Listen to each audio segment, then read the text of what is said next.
I will begin with a beautiful joke. There was this Russian Jew trying to escape Russia. And of course, he wanted to take as much money as he could out with him, which was illegal. So he comes through customs as he's leaving Russia. And of course, the Russian customs official is going through his luggage very carefully. And he sees 5 sets of gold teeth. Gold, but gold teeth. So he says to him, you're trying to smuggle gold out of Russia. Why would you need 5 sets of gold teeth for? So he says to the customs official, don't you understand? I'm a religious Jew. I'm very religious. I'm Orthodox. So we can't use the same teeth for meat and milk. So I'm very religious. So I have gold teeth for when I want to eat dairy, and I have gold teeth for when I want to eat meat. So, okay, that's 2. What's the other ones for? Says, well, Pesach. I can't use my chametz gold teeth when my Pesach goes. I have Pesach dairy gold teeth and Pesach meat gold teeth. So the guard says, okay, that's 4. What's the 5th one for? The Jew looks around the room, leans over quietly to the officer and says, sometimes I like to eat a little bacon. I'm very religious, so when I have my treif, I want to make sure I have gold teeth. That's separate for treif. Okay. That is a joke, yes. So we're all familiar with the idea of separating different dishes, right? Even if you don't keep kosher all year round, comes Pesach time, and all of a sudden, not in my home we just use disposable plastic, but growing up, our mothers had sets of dishes and Pesach dishes and chametz dishes and pots and pans and a whole garage or a whole kitchen full of stuff, right? You're laughing and you do it. That's part of the Pesach experience. There's all the different dishes because you can't mix the flavor of one pot with another pot. And of course, the same thing is with kosher or not kosher, that once a pot or a dish or a plate or a pan, anything, once one of your kitchen utensils becomes absorbed with a non-kosher flavor, you no longer can use it with kosher, because if you were to cook your beautiful, delicious knedlach and your chicken soup in the pot that had some chazer, had some bacon in there, it's no longer kosher. Okay, so where is the source for these laws of kosher? And more importantly, obviously, what's the lesson for us? Besides for the technical lessons of practically how to keep kosher, tonight's class is the me in the Bible. So where am I in this story of the laws of kosher? How can we find spiritual meaning and messages and lessons for us from the laws of kosher? And let me first say good evening to everyone that's watching. Good evening, Steve. I'm glad you're with us. And good evening, Art from Michigan. Good evening, Joe. Good evening, Heidi. Okay. So it's actually the source in the Bible for how we know the laws of koshering kitchens and koshering pots and pans with the bubbling water and all that is actually in this week's Torah reading. What's the story? So if you remember from last week, the week before, there were these Midianites who had seduced the Jews to terrible sins, and God was very angry, and God told Moshe, really, Pinchas is a man of peace. Why was he a man of peace? Because he avenged the honor of God and stood up to this destruction and the separation between God and the Jewish people, brought us back together again. As I mentioned last week, thank you, Sandra. As I mentioned last week, that God tells the Jewish people you have to destroy, you have to obliterate this nation that has caused you to sin, that has led you into such a dark, difficult place and caused somebody to die as a result of the plague. You have an obligation to destroy them. And we're not talking about that this week, but I hope that the politicians in Israel are listening and they're reading this week's Torah, because this portion is probably as black and white as it gets, that we have an obligation to literally obliterate our enemies. That's the Bible speaking. It's not a political commentary. It's just telling you what God says to us. So the soldiers go out to war, and as we explained last week, Midian was not even near where the Jews were living at the time. They were, which is right on the east side of the Jordan River, pretty much in the middle of Israel, but on the other side of the Jordan River. And Midian is all the way south. They go down, they fight the war, they kill all the males, they bring back many female captives and all the kids and animals. And the Torah lists like 70,000 sheep and 60,000 cattle and a tremendous amount of wealth and booty and gold and silver and dishes and everything. Now, Moshe comes out, he sees the people are coming, and God did a miracle. Not a single soldier, a Jewish soldier, was killed. It was a tremendous victory, tremendous miracle, like the 6-day war. They came in, kill the enemy. Not a single Jewish soldier died, and they come back now with this tremendous, tremendous wealth. So Moshe tells them about purifying the stuff that had become ritually impure from death, and all those that had been involved in killing. Even though it was a war that was necessary, death is still death. And that's where you have to be careful not to get, to lose sight of the fact that, yes, we have an obligation to destroy our enemies, but you're still ritually impure because you come into contact with death. And after that, Elazar, the high priest, sees all the people and begins to teach them the laws of koshering these obviously non-kosher dishes that they had just conquered and brought back with them within the spoils and the loot that they had taken from Midian. So let's read inside. If you're watching me at home, you can also open up your Chumash at home or Bible at home. Just read a few verses. You'll see it right in the source. It's from chapter 31 of the book of Bamidbar, this week's Torah reading. Verse 21. So Elazar, the Kohen, he's actually the high priest. He says to the soldiers returning from battle, "This is the statute that the Lord commanded Moses." Moses himself does not get to teach these laws. God actually took it away from him because he had been angry at the soldiers for coming back with the woman. So God gives Elazar the opportunity to teach these laws. And Elazar, as a true student, attributes it to his teacher Moses. He says to them, "This is the statute that the Lord has commanded Moses. Only the gold, the silver, the copper, the iron, the tin, and the lead. Whatever is used in fire, we shall pass through fire, and then it will be clean. It must, however, also be cleansed with sprinkling water, and whatever is not used in fire, you shall pass through water." Now, I know that this is a verse of the Bible, so it's a little cryptic and hard to understand what I just read without commentary, but that's why we have commentary. That's why I'm here. So we're going to learn together. So let's go through what this verse is just said to us. Whatever's in fire shall go through fire. Whatever's not in fire shall go through water. Has to be cleansed. It has to be fire, sprinkling water. What's going on? Okay. So Rashi tells us, I cut a little bit to make it a little shorter. The word "only the gold," it says in verse 22, "only the gold." The word "only" is an exclusive expression. That is to say, you are excluded from using vessels even after that purification from contamination by a corpse until they have been purged from the absorption of the forbidden flesh of the non-kosher animal. The carry means that the animal was died, it wasn't slaughtered properly. Before I go any further, let me explain what I just said, because it's not hard, but it's just clarifying. I'm sure many of you are familiar with the idea of taking dishes to the mikvah, right? We call that toiveling the dishes. Toiveling means you have a dish. It could be a brand new dish right from Macy's. It's never been used before, has nothing non-kosher in it. But before we use it, we ritually purify it by taking it to the mikvah or to a body of living water. You can take it to a canal if it's connected to the C10 canal, and you ritually immerse it. You make a blessing. It's a mitzvah to immerse the kelim, the vessels.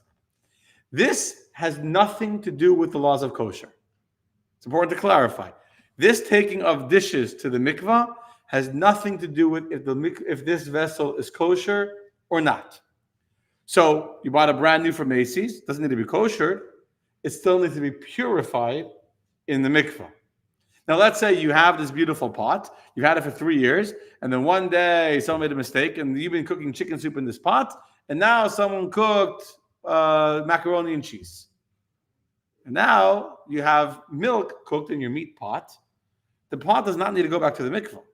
And if you were to take it back to the mikvah, it wouldn't help. It would still be a non-kosher pot.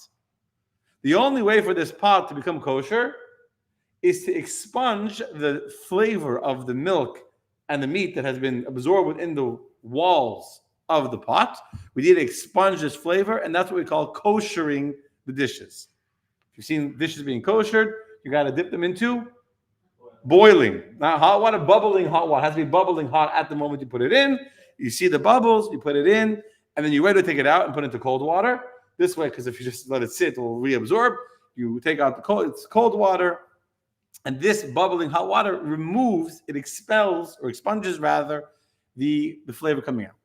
So the Torah here in verse 22 and verse 23, one of the things it's telling us is that there's two different cleansing processes that need to happen to these vessels that were originally owned by the Midianites and now have been conquered by the Jews. If you go look again at the verse, you'll see it now that I just explained that. You're going to see in verse 23, both of these are being described there. First of all, whatever is used in fire shall pass through fire to be clean. That's a koshering process. It must, however, also be cleansed with sprinkling water. That's the water of the mikvah, which is referred to here as meinida, because just like a nida, a woman that has her period, to go into a mikvah of 40 sa'ah, so to purify these vessels also needs to be a kosher mikvah. Okay? That's one law we learned here. Before we read inside, I'll explain to you the next laws, okay? Let me stop sharing a second. Is that what I just said so far clear? Yes. Okay. So we have the purification of the vessels. That's not what Elazar the Kohen is teaching the Jewish people. That's what Moshe already taught them. He's saying to them, in addition to the mikvah, in addition to purifying it, you need to remove the flavor that has been absorbed into the walls of the pot. Now, the next thing we're going to read inside, but let me first explain it outside, and it'll be easier to see it inside. How do you remove the flavor of something not kosher that has been absorbed into the pot? So the rule, the principle in Jewish law, it's a very important and well-known principle, is kiboiloi kach polte, which in English means the way it swallows is the way it gives out. So the way something absorbed the flavor, that is the method you need to use to expel its flavor. So, for example, you were cooking chicken soup in this pot. You were cooking macaroni and cheese in this pot. It's a cooking process with water, with sauce, etc.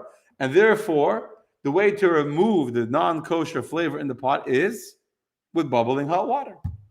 However, a pan that was not used in a cooking process with water, but rather was directly in the heat of the fire. The example here is of the spit. The raw, they would take an animal, they would roast it over the fire. But a more modern, more typical example today would be any one of your frying pans or pans that go in the oven where you're not really using liquid. In those cases, putting a pan into a pot of boiling hot water will not kosher the pan, because the pan didn't absorb non-kosher flavor through the medium of water. It absorbed the non-kosher flavor through the medium of direct heat, fire. And therefore, the only way to remove that non-kosher flavor is by the medium of direct fire. So today, if you wanted to kosher your pan, you know what you need to do? Take a blowtorch and go with a blowtorch over the pan, which will most likely warp your pan, destroy your pan, which is why you can't really kosher a pan today. Big commercial, the baking pans, the sheet pans, those you could. But a regular, like you have a regular pan, it's very hard to kosher it. As opposed to a pot, they just need to put it into boiling hot water. You understand? Let's go one step further. What about something that absorbed flavor cold? So it wasn't not through heat and not through boiling hot water or boiling hot liquid. How do you kosher that? Cold water. Cold water.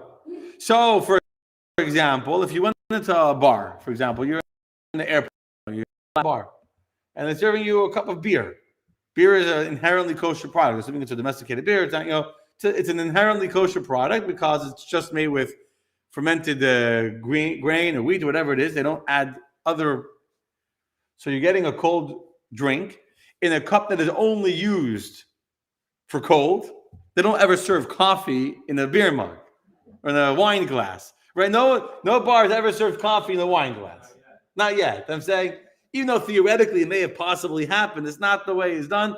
So if you're getting a glass, you can't really get a glass of wine in a non-kosher place because it's not going to be a kosher glass of wine. But you're getting a drink, a glass of water, even though they may have used that glass for non-kosher wine or non-kosher beverage, since it was cold, as long as it wasn't sitting in there for 24 hours, there's a whole other issue. If it's sat for 24 hours, then it's already absorbed through pickling.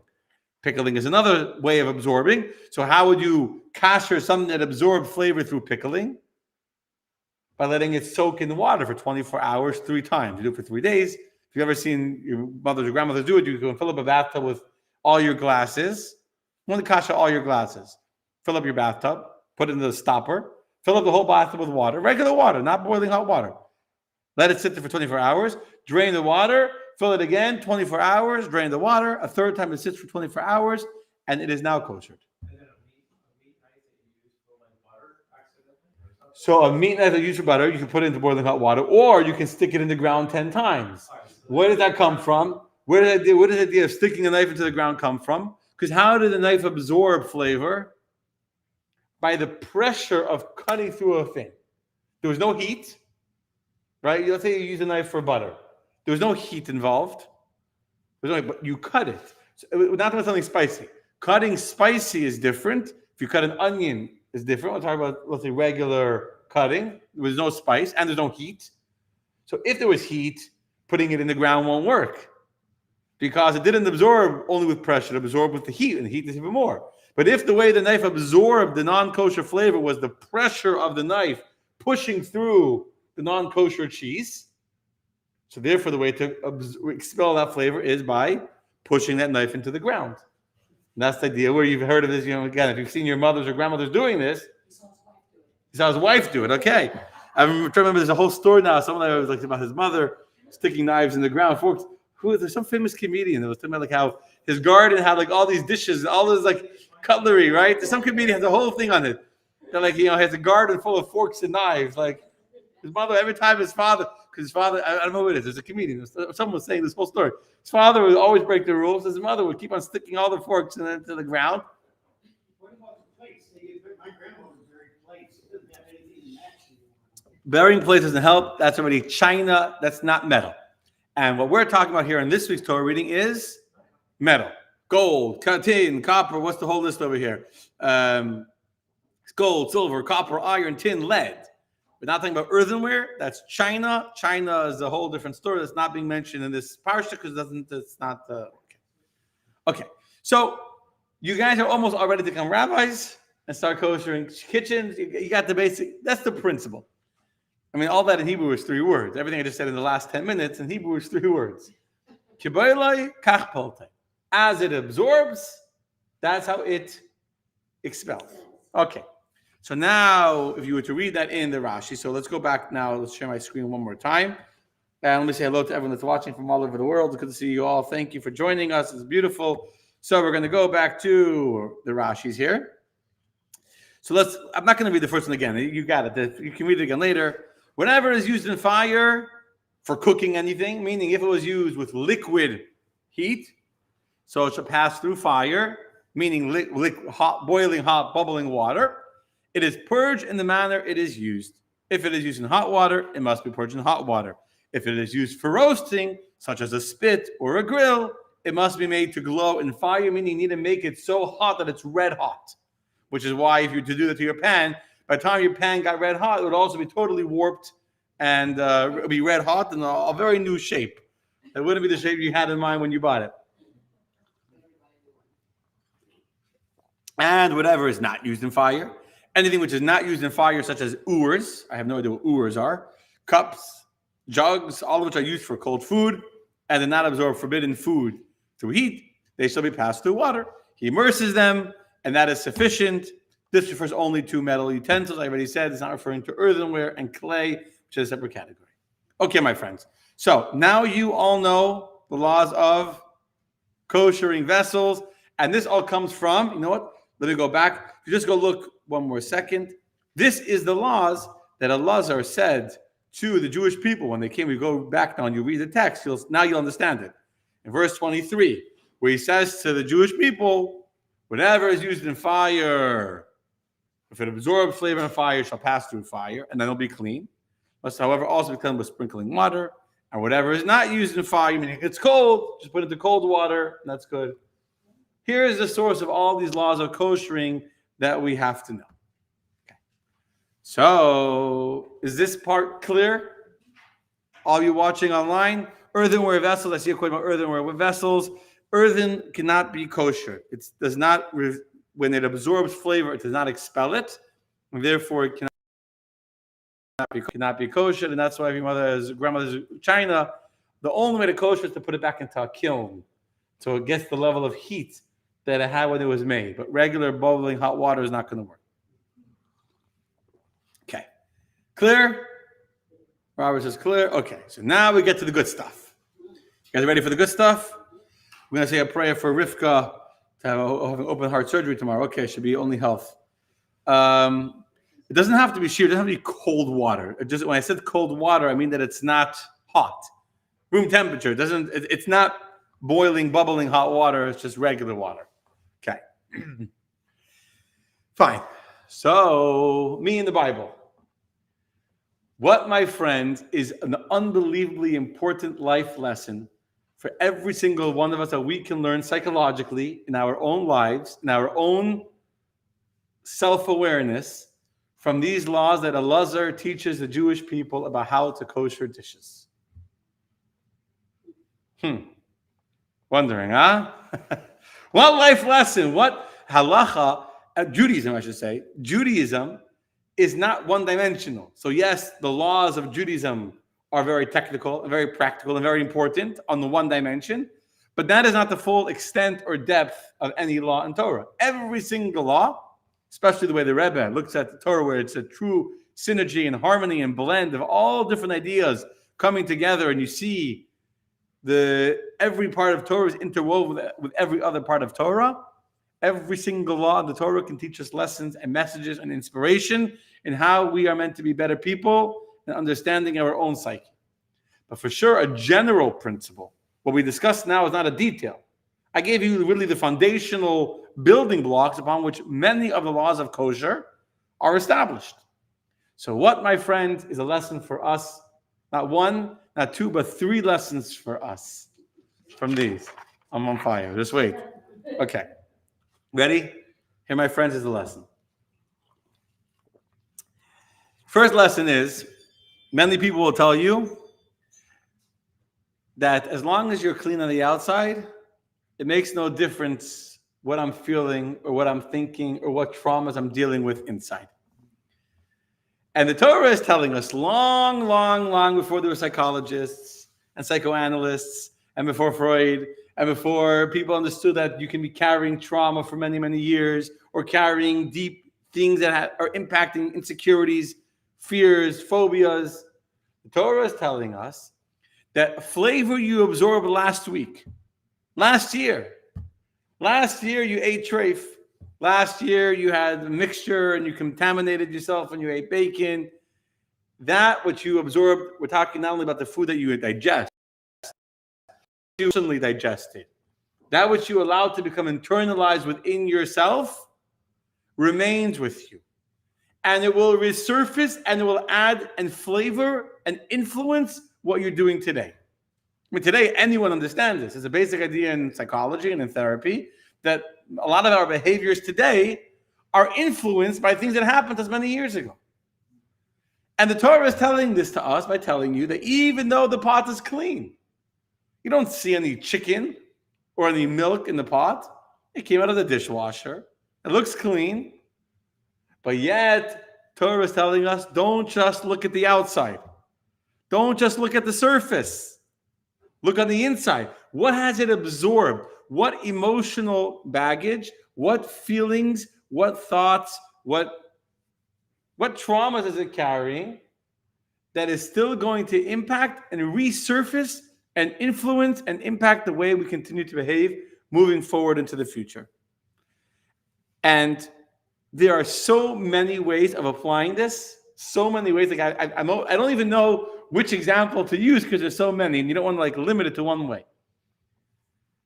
But I'll give a few of how people are only focused on the way they look outside and ignore what's going on the inside because they're more worried about their looks. And I don't mean physical looks, but the way people will perceive them. What will my neighbors think of me? What will my friends think of me? And so we hide what's inside and we ignore it. We ignore it. In general, Jews don't like looking under the hood, right? If there's something making noise under the hood, we call them a mechanic. We don't look ourselves. We don't want to go. So we ignore that which is inside us and we forget about it. So if some people, let's say in the more religious community, that they don't care about, they ignore the inner voices inside, the inner struggles. I have to impress. I have to act the part. I have to act the part. What I'm dealing with inside is not relevant. The trauma that I have, what happened to me before, is not relevant. You have people that have terrible marriages, terrible problems going on at home, terrible whatever it is, and they hide it. And they not only they hide it from others, but they deal with it inside. They ignore it. They pretend like it's, when I say they hide it from themselves. They pretend like it's not there. I'm clean. I'm clean. And the fact that I'm carrying all this baggage within me, even though it's absorbed, but because it's absorbed within me, and I haven't worked to cleanse myself of this, that which I've internalized, that negative statement that someone made to me years ago that hurt me. Someone made a comment. Someone, God forbid, physical abuse, violence, but it could be emotional abuse. It could be any insecurities. And no one abused me. People just internalize things in unhealthy ways, negative ways. And the negativity that I've absorbed, the forbidden substances that I have absorbed, these traumas, I'm not letting go of them. And because of that, they continue to flavor and influence the way I behave.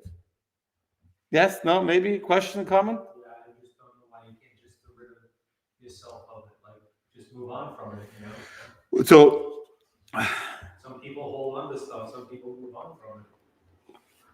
so Steve wants to know why I can just let go of it. That's exactly what we're describing. The person that pretends like it's not there, I let go. Now, if you can truly let go, I shouldn't say that. You could let go. And ideally, you should let go. And many times people say stupid things, mean things, hurtful things, and you can let go, and that's an excellent thing. I want to say you're right. To let go that's the way you should. What happens? People don't let go. They should let go. You know, you're right. That's right. That's exactly what I'm saying. So because they got stuck in the mud, because they're holding on to it and they're not letting go, guess what? That non-kosher flavor is still there. So you're pretending, you're right. Let me explain exactly what you're saying. This person is pretending that my life is good without this friend that I don't talk to anymore. My life is good without them, right? That's what I think, because I want to convince myself and everyone around me that I don't need this person. They're toxic. But guess what? You're still holding it inside you. You haven't forgotten about that person. You haven't lost that person inside you. So now you're carrying a flavor that you don't see it on the outside. But that negativity, that hurt, that pain, that deeply hurtful is still inside you. And you haven't let go. So as long as you haven't let go, you're going to continue to remain a non-kosher vessel, carrying this bacon flavor or whatever mixture of contaminated flavor inside you, because you haven't let go. Understand? That's exactly what we're saying. It's exactly what we're saying. Now, I'll give you another example. That's as far as traumas. You have people that will watch very spiritually harmful things. Have they'll watch porn or sexual fantasies or whatever.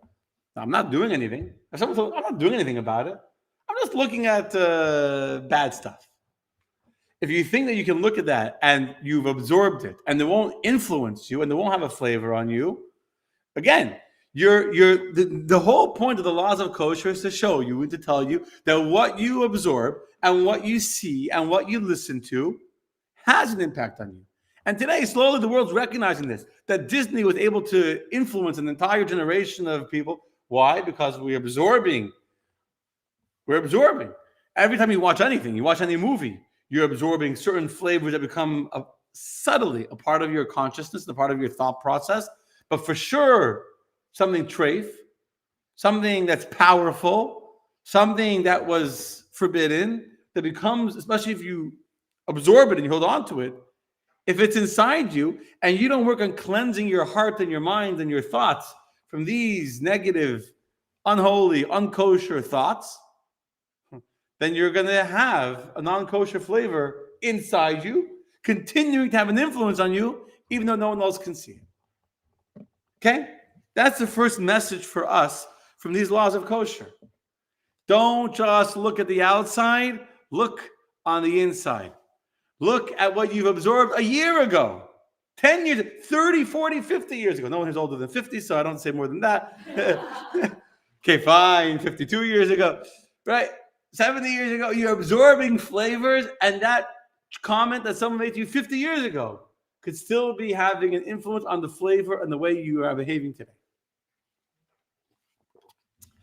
Now comes the second lesson for us from the laws of kosher. It's even more important than the first lesson. You know what the second lesson is? Second lesson is that if you can become treif, you can also become kosher. It's so simple, but it's so powerful. So powerful. If you, what? Oh, you're like on fire. You're like pushing me ahead. That's going to be number 3. How you become kosher will be number 3. But first, you have to recognize this critically important idea that in the laws of kosher, there's no finality. Just because someone made a mistake and put chicken soup into your milk pot, or someone put treif and they put bacon into your pot, doesn't mean that it's over. There's always a way of cleansing it. We have to believe that if you can absorb, you can also expel. Life is not a one-way street. Life is not only I'm a recipient of all the negativity in the world, but I have no ability to expel it, to let it go. If you can absorb it, if you can internalize that hurtful statement, you can internalize those improper, impure, negative, terrible thoughts and visions and ideas, you can also allow your mind to expel that negativity as well. I'll tell you an amazing story. Powerful. With Reb Nachman the Breslov. You ever heard of the Breslov, right? Reb Nachman the Breslov? So there was once a chassid who came to Reb Nachman and was crying to him. I was mourning to him how terrible of a sinner he was. He said to Rabbi Nachman the Breslov, I'm such a terrible sinner. I'm so bad. I've destroyed my life in a way it can never be fixed. That's what he told his Rebbe. I'm such a terrible sinner. I have destroyed my life in a way I'm broken. I'm damaged goods forever. My life can never be fixed. And Rabbi Nachman told his student, very, very powerful words that became a whole song. It's like a whole statement. In Hebrew, he said, if you believe that you have the power to destroy, then you also need to believe that you have the power to fix. If you can destroy, then you're just as powerful that you can fix. Don't come and say, oh, I destroyed my life. I'm good at destruction. I can't build. Life is not a one-way street. Life is not a one-way street. How do you know if the guilt that you're carrying is from the Yetzer Hara? How do you know if that feeling of inadequacy, of I can't, I'm a terrible, destructive person, I'm a loser, I'm damaged, I'm carrying all this hate within me, all this hurt feelings, all this negativity, I can't get rid of it? How do you know that that's unholy, fake guilt coming from the evil voice within us? Because it holds us down. If you feel I absorbed negativity, I destroyed my life, I looked at things I shouldn't have looked at, I behaved in superficial ways where I ignored my heart and soul, and I've ignored my inner feelings, I've ignored what's going on inside under the hood, and now it's too late. Now I'm damaged. Now I'm already I'm treif. The Torah is telling you that just because something became treif does not mean that it needs to stay that way. The Torah is telling us how to fix it, how to get rid of the negativity that you absorbed. So number one, don't pretend like the negativity you've absorbed is not going to stay with you. It will stay with you, but don't believe you're stuck with it. Don't believe that just because you absorbed it, just because you spent 5 years of your life miserable, pretending to be happy, but really miserable on the inside, means that you're going to spend the rest of your life that way. Reb Nachman the Breslov is telling his chassid, if you believe that you have the power to destroy, in that case, ta'amin she'ata yachol l'takein. Believe that you also have the ability to fix, to build, to create, to make the unkosher pot, to make it kosher once again.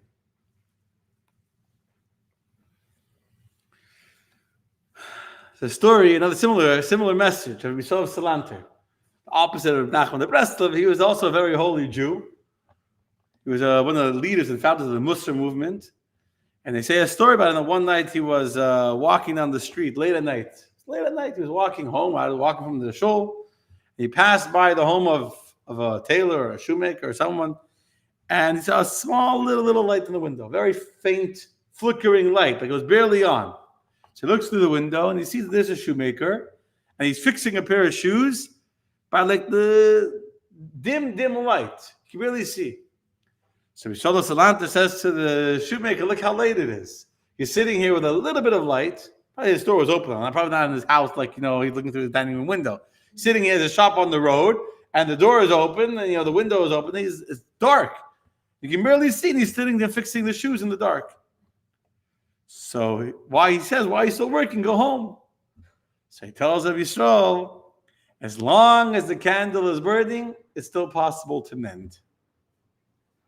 He was talking about the candle that's burning on the table. Why would I put out the candle? As long as the candle's burning, I can still fix shoes. But Rabbi Yisrael took it as a beautiful message in serving God. What is the candle in Judaism?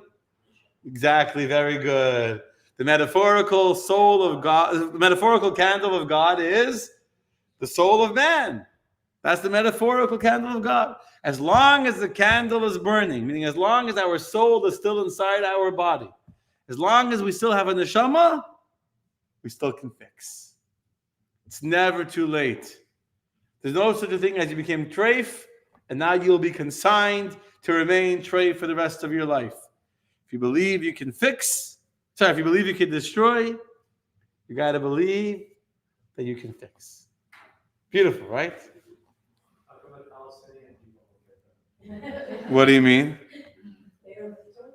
What do you mean? How can they not get what? They destroy, but they can't believe that they can fix. Well, they don't want to fix. They see. We're talking about it anyway. Marsha says we can also be cleaned. Exactly. We can also be cleaned. Love this part. Very powerful class. Thank you, Dvarachana. We ain't finished just yet. But Prima, don't go away. The best is still to come. Okay. So now we come to Steve's issue. Not his issue. Steve's already jumping ahead. So yes, we have the power to destroy. Yes, we have the power to make something non-kosher. You put in bacon into your pot, it's not kosher. And yes, we have the power to kosher it. How? That's a big question, right? 3 letters. How? How are we able to expunge the negativity we've absorbed? And there's so many, every single person, before I go further, every single person can find where we have our negativity that we are holding within ourselves. It could be a hurtful comment that someone said. It could be things that we've looked at. It could be feelings of inferiority or of insecurities we have from many years ago. It could be whatever we think in our minds. And no one sees it. No one knows. And we ourselves try and ignore it. Instead of dealing with it, instead of acknowledging it, we're pretending. So if it's not there because you let go, you didn't hold on to it, that's great.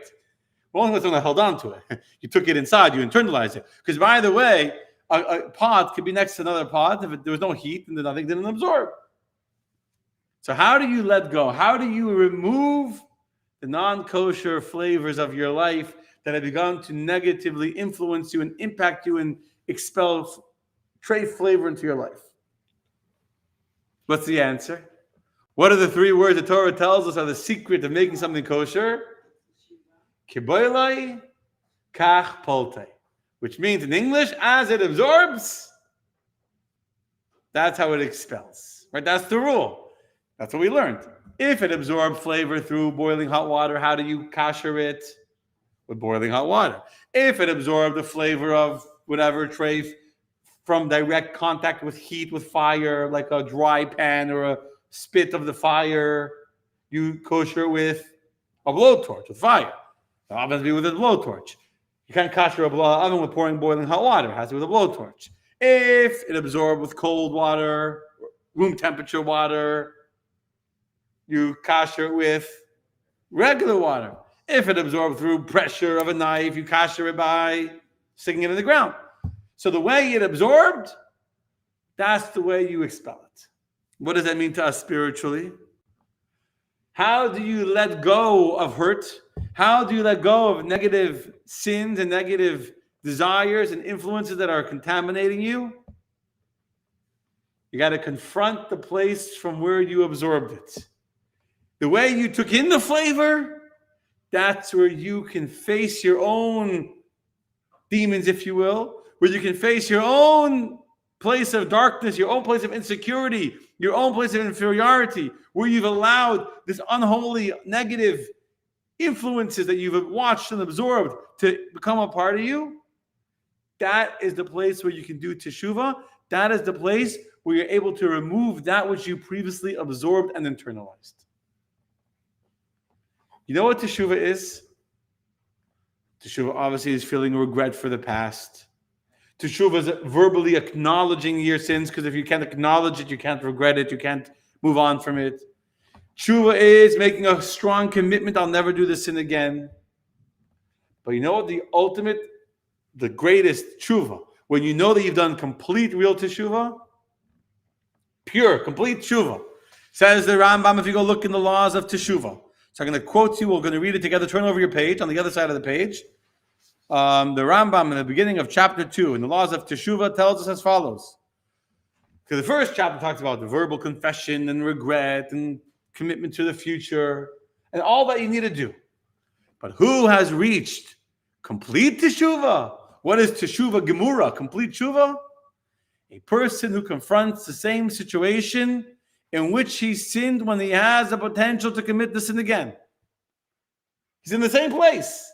And nevertheless, he abstains and does not commit it because of his teshuvah alone and not because of fear or a lack of strength. For example, a person engaged in illicit sexual relations with a woman. Afterwards, they met in privacy, in the same country, while his love for her and physical power still persisted, and nevertheless he abstained and did not transgress. This is teshuvah. This was implied by King Solomon in his statement in Ecclesiastes. Remember your Creator in the days of your youth, meaning now you remember your Creator when you're in the same tempting situation you were in when you were young and then you sinned. And now you remember your Creator and you do the right thing because you remember God. That's the ultimate teshuvah, where you've been in the same compromising situation that you were in the past.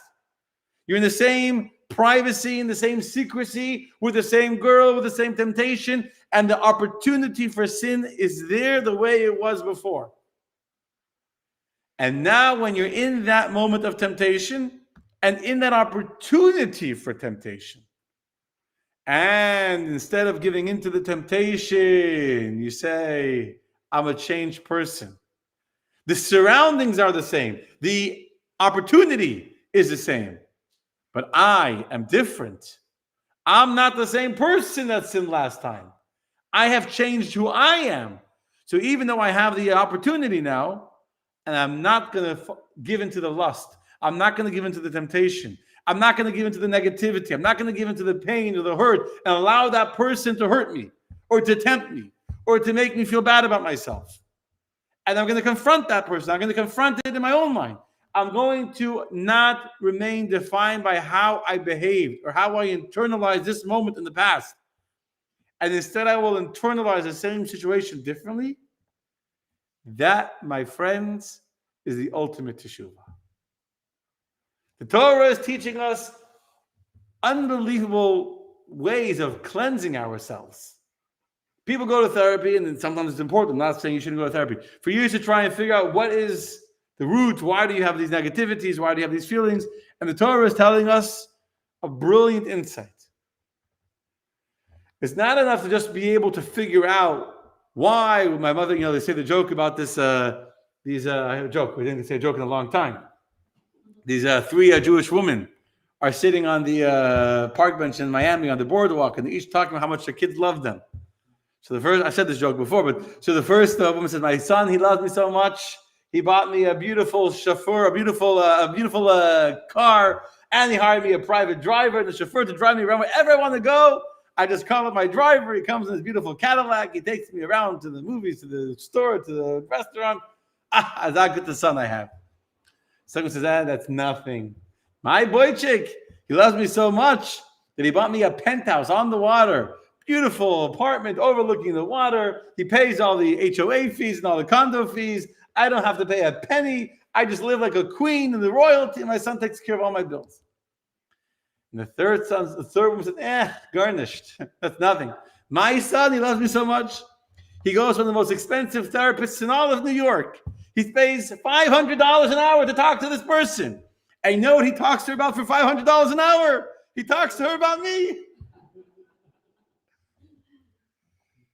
Yeah. So therapy is not just, I figured out it's all my mother's fault because she's the one that, or my friend said this, and my teacher said that to me, and my other friend said I'm a fat, good, I don't know, whatever, whatever happened, whatever experiences we had, it's not just I can figure out and identify why that experience is having an influence on me. Why that non-kosher flavor, instead of letting it go, I held on to it. But now you need to let go. You know how you let go?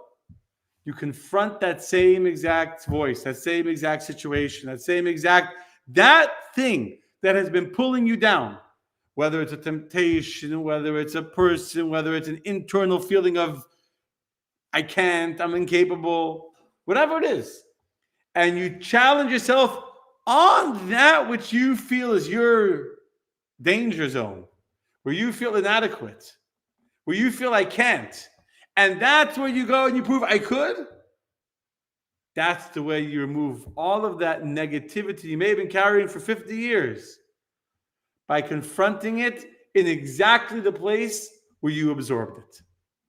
Your teacher 50 years ago told you that you can't succeed, and you confront him exactly that you succeed. He told you you can't, you'll never amass anything.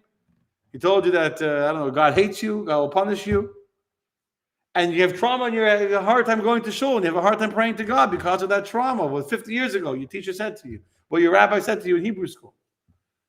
So most people run away from the trauma. They run away and they hide it as if it's not there. But that flavor has been absorbed and internalized. And 50 years later, they're still holding on to it. It's still there inside them. Now you confront it. You go back to the place where you failed in the past or where you think you failed. You go back to the place where you were told by others you'll be a failure. You go back to the place of temptation where last time you gave in to the temptation and you allowed negative, unholy forces to enter you. And you absorbed it. And you go back to the place in your marriage or in your relationship or your friendship where you took negativity and now you respond to the same criticism. You respond differently. You become a master of it. You overcome it. At that moment, you have expelled it the way you internalized it. That negativity you carried for so many years has just left you because you proved that it was not true, it didn't define you. And that's what the Torah is telling us. If you believe that you can become treif, you got to believe that you have the power to remove that treif. You just got to do it the way you took it in. Understand? And God will always give us the chance to do it over. That's the beauty. That God will always give us that chance. God will always give us the chance to go back to that place. Someone asked the question, what if a trauma creator is deceased? It's a good question. So someone caused trauma, and now that person, so you can't confront the actual person. So first of all, you could. There's ways you can go to that person's grave and say, I forgive you. I no longer feel hurt. Forgiving someone for hurt they did to you is one of the greatest ways of showing that they can't hurt you. Because by you forgiving a person that hurts you, what you're really saying to that person is, you need me to forgive you, and I have the power to determine whether or not that interaction 50 years ago is hurting me, is impacting me, or if I've forgiven and forgotten, I'll let go of it. The stories of people, someone that says something very hurtful about the previous Rebbe. The lady realized how he was wrong. He came to the Rebbe told him, you have to take a minion of Jews, go to the grave of the previous Rebbe. Anyway, you can go to that person's grave and say, I forgive you. You do that. You have now confronted what has been hurting you for so many years and saying, I now own it. And I'm choosing to let it go. I'm choosing to forgive you unilaterally. Unequivocally also. You have to really mean it. Another way of overcoming the traumas, if whatever again, it has to be the moment, not only who created it, but what environment created it, what interaction. Was it a trauma created it, let's say it was in school and math, whatever it is. And you put yourself back into that situation, you face the same fear, and this time you overcome. That is the method of tshuva. That is the method of koshering a pot that has absorbed non-kosher flavor. I'll end with a story. I just saw today a beautiful story. It's looking for a good story to bring out this idea. There's many story people that were given or told, and there's this idea that your tshuva, how do you know you really changed yourself? How do you know that you really became a different person? When that same comment that would have been hurtful to you in the past, and now you don't allow it to define you, or that same moment of temptation that would have controlled you in the past, and now you can control that moment, now you know you're a changed person. So there's this story of a man called Yankel Baal Averis. Now, I don't know how to translate Baal Averis into English. Yankel, you all know, right? Baal Averis means literally the master of sins, the owner of sins. He was like the master of sinning. There's a certain art. There's some people that they're really good at sinning. They're just professionals. They're like, right? Some people just have a taste for, like, they're good cooks. They got it. Some people, it's like they're funny, and some people they're really good at sinning. They're talented. They just know how to find the moment to sin. They just know how to find that sin and chap the moment, And so this guy was known in town. That was his name. Can you imagine? His name was Yankel Baal Averis. He's Jack, the master of sins. He's a professional sinner. You want advice on how to do a sin? Some people are good at renting a car. You want to know where to rent a car? What's the best deal? You call this guy. You want to know best place to buy flowers? You call her. Best way to do a sin? Yankel Baal Averis. He lived in Vilna. Vilna was a big, famous town with a lot of Jews, a lot of Hasidim, a lot of not Hasidim. It was a bastion of non-Hasidim.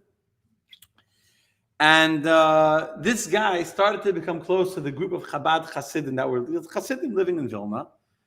And there was, Hasidim would sit down, would have a farbrengen, we say l'chaim, we sit together, sing songs, share stories, inspiration. It's a very close-knit camaraderie. And he started hanging around with the Hasidim, sitting by them. When they would daven, that's where he would daven. And he would but he was by the farbrengens, by they have a kiddush. He was always there the whole time. Now, he wasn't becoming a Baal Teshuvah. He wasn't becoming very, I don't know if he was.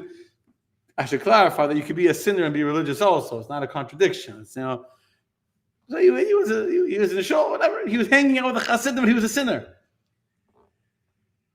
The problem is that some of the younger Hasidim didn't like the fact that this guy was hanging out with them. It didn't look good for their reputation. I guess living in Vilna, there's a lot of opposition to the Hasidim, and a lot of people that spoke bad about Hasidim. So by having this guy hang out with you, it kind of has an impact. And, people start talking, the Hasidim, they're the kind of guys where this sinner, this lowlife hangs out. And so even though some of the older Hasidim leave him, if a Jew wants to sit at a farbrengen, let him sit at a farbrengen. Maybe the words will have an impact and they'll get into him and they'll have an influence. But one day, some of the hot-headed, sometimes you have some more hot-headed people in the show, right? And they, by a farbrengen, they came over to him and said, listen, we appreciate you want to sit here, but nothing personal to you, but for our kids, you're not a good influence, you're not a good role model, we don't want our kids to see you, and we're asking you not to stay here. This guy, he got up, started using all these very pretty words they had never heard before, so some French, some Spanish mixed in, all these very, very beautiful words. He got so angry, he took the table, he flipped the table upside down, and he was a sinner. I'm saying, so a professional sinner knows how to destroy and be angry, and need to be angry. He flipped the table upside down, he cursed away, and he stormed the room and slammed the door so hard the whole building was shaking. So, okay, Baruch Hashem, we're done here. Okay, so he was a little angry, but he's never going to come back. You know what he did? He wrote a letter to the third Chabad Rebbe, to the Tzemach Tzedek, complaining about the stuck-up Hasidim in Vilna who wouldn't let a Jew sit with them at their farbrengens. And this is what he wrote in the letter. Listen to this. he writes a letter to the esteemed Honorable Rabbi Menachem Mendel, or whatever, to the Tzemach Tzedek. And he says, I was reading it before, he says like this, that my Yetzer, all day long, he writes to the Rebbe, my Yetzer Hara screams at me, sin, sin, do a sin. I have a voice inside me, and that voice, we all have voices, but sometimes that voice becomes very, very persistent. You ever hear like a little kid like screaming on top of their lungs, and you can't ignore it? So to him, this voice, this temptation for sin was so strong. He couldn't ignore the voice. Everywhere he turned, the voice would tell him, do this sin. Here's an opportunity to do that sin. He writes to the Rebbe. He writes to the Tzemach Tzedek. All day long, my Yetzer Hara screams at me and says, sin, Yankel, sin. And I had no escape until finally I found a way. I saw these people, the Hasidim, and when I sat with them, I felt the brotherhood and the connection that I was able to sit there. And during the time that I was sitting there, I didn't hear the voice telling me to sin. I was able to quiet that voice for an hour or 2 hours. Then when I left, I went home. On the way home, the voice came back. But I was able to find a place where I didn't hear that voice inside me telling me to sin. And therefore, even this is now they have taken even this away from me. Let all my sins be upon them from now on. Yeah. That's what he wrote in the letter. And it wasn't that long until the Hasidim got quite a harsh letter from the Tzemach Tzedek, telling them that they have an obligation to bring it back to their Farbrengens, sinner and all, to bring it back to their Farbrengens. And he wrote to them, that's what the Tzemach Tzedek wrote, that with all of your studies, and all your deep meditation, all your prayers, and all your, feeling of closeness to Hashem, it's like hot air in comparison to the revolution that Yankel achieves in the higher worlds when he is sitting there and overcoming his temptation to sin. You're not tempted to sin. So you're sitting by the Farbrengen singing a song, and you're all into it, and you're talking about deep ideas and Hasidic philosophy. It's beautiful. But in comparison to the joy and to the revolution in heaven, these are the words, the revolution in heaven from this moment when Yankel is overcoming that voice within him telling him sin, sin, sin. And he's able to overcome that voice and find a place where he can control it and not feel threatened by it. That causes a much greater joy and a revolution on high from his moment. And so, of course, they brought him back to the party. Of course, they brought him back to the Farbrengens, to the Chaim, and as he would sit there, they would Fareng. He would sit there, and they knew that up in heaven, the angels are rejoicing in this person who's able to find a way to overcome his temptation. And that, my friends, is a message of the koshering pots and pans, and the gold and the silver and the iron and the tin and the lead that Elazar, the high priest, tells the Jew till they come back from the war with Midian. Number one, don't just look at how clean the pots look on the outside. What did they absorb? What internalize is having in them even years later that's still been expelled. Don't think that just because the pot is clean now, it's clean. Things that we hold on to, flavors that we've absorbed, because we chose to absorb them, because we internalized them, they remain there, and they continue to flavor the food we'll put into that pot until we figure out how to getting rid of it. Number two, Elazar the high priest is telling them, you could kosher it. Don't think that because it came from a non-kosher place that it's doomed forever. If you believe you can destroy, you got to believe you can fix. How do you fix it? The exact way that you fell in the first place. The exact way that you became vulnerable in the first place. The exact place, the exact situation, the exact person who made you feel insecure and inferior, and you allowed them to hurt you, and now you go to them and say, I forgive you.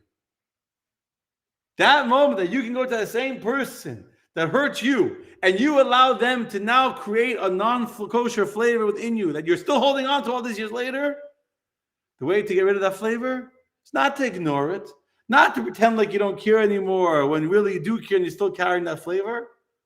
Go back to the place from where you internalize that negativity and there reframe. Now, instead of absorbing Now start expelling. Now, instead of becoming a recipient of whatever negativity you're getting, now you become the master of the situation. And you give into the situation. Forgive the person. Show that you're not scared. Overcome whatever it is. At that moment, whatever you've been carrying inside you will come out. And once again, you'll be a clean, kosher, beautiful pot. Okay, my friends, that is the story. Hope you all enjoyed.